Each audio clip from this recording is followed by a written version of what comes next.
All right, everybody, welcome back to the Unfiltered and Unstoppable podcast. I can't speak. I am your host, Just Before Dark. So, I wanted to talk a little bit today about anxiety, stress, all these feelings that we feel all the fucking time. So I want to say it again. I am not a licensed professional. I am not a scientist. I only talk through things that I've personally experienced and kind of how I overcame them on my own. So, I have always been a poor person. Like, not anymore, I guess. Like, I'm doing well financially, but like, I grew up in a very poor household. When I was in college, I put myself through college, like with scholarships. I worked like 3 or 4 jobs at a time.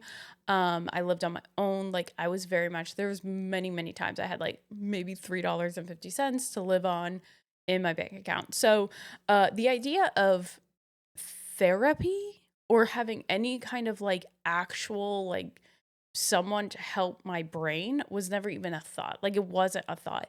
Also, as a child, I went through a lot of like traumatic things that no one knew about that I probably should have seen many licensed professional throughout my childhood, throughout my adulthood, everything like that. Um, but I didn't. Like, I didn't. It wasn't a thing for me, you know?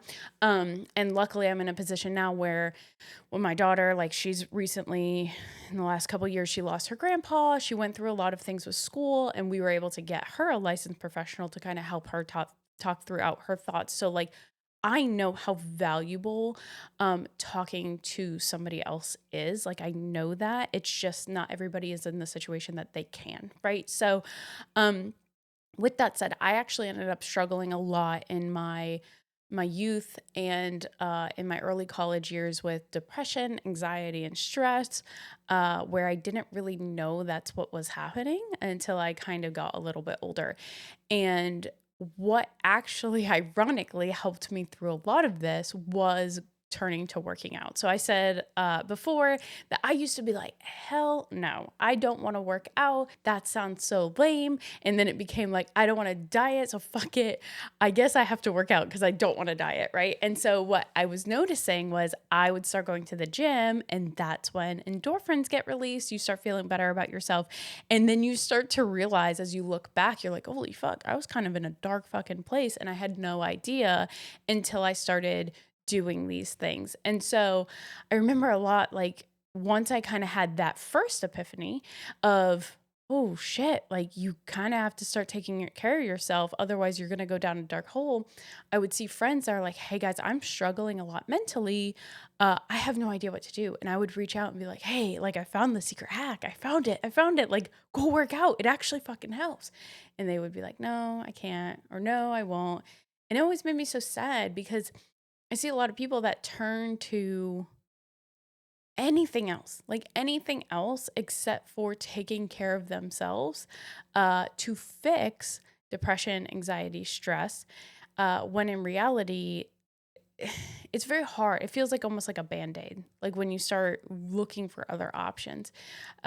So when I talk about like this being so good for you on so much more than how you look, it's like not even just how you feel. Like, I feel good. I'm not bloated. I feel good today. My skin looks good today. My hair looks good. Blah blah blah.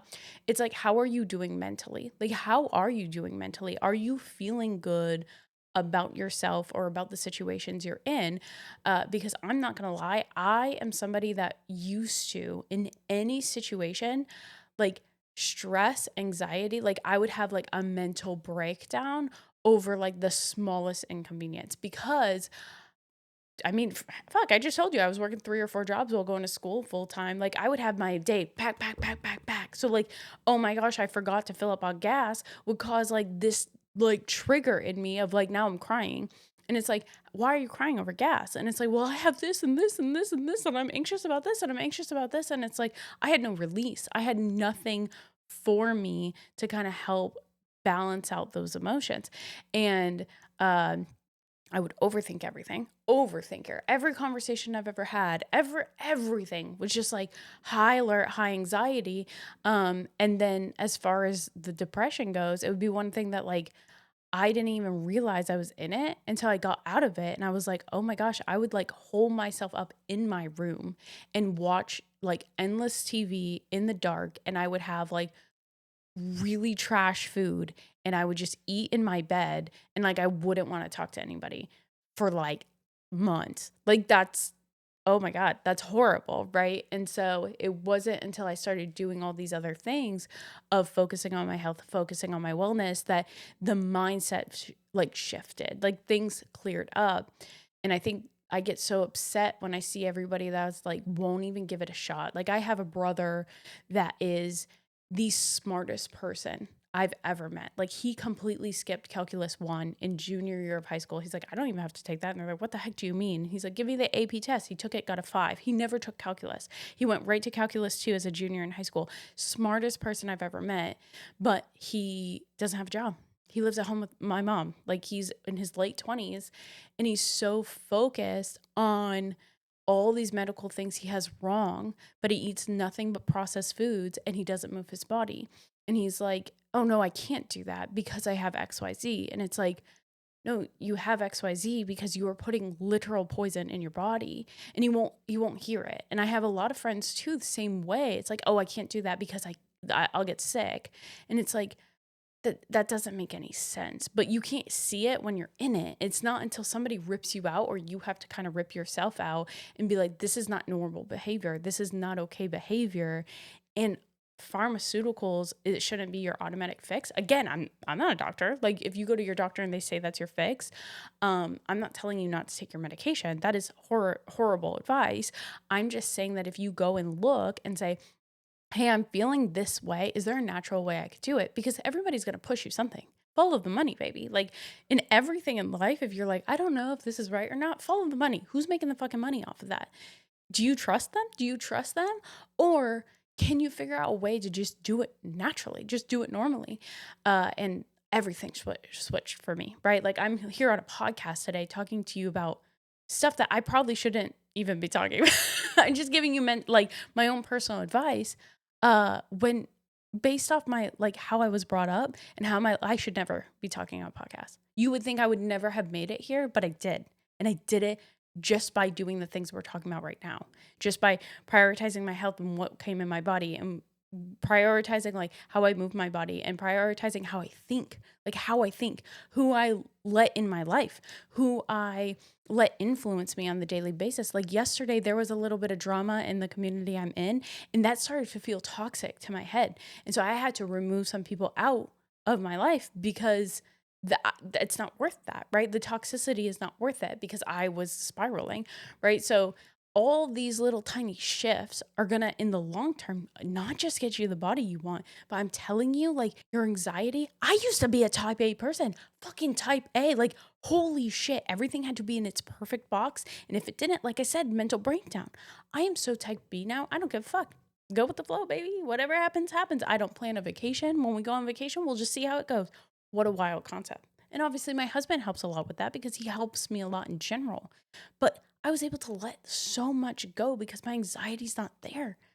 Do I still have mental breakdowns? Of course I do. Okay, like I'm human, I'm normal, like that's okay. But thinking through things is so much clearer now. I don't have that brain fog. I don't have any of this like pressure that I used to feel. Like again, drinking was a huge one. My freaking camera just died. I'm so annoyed. Okay, well, anyway, I will wrap this up now.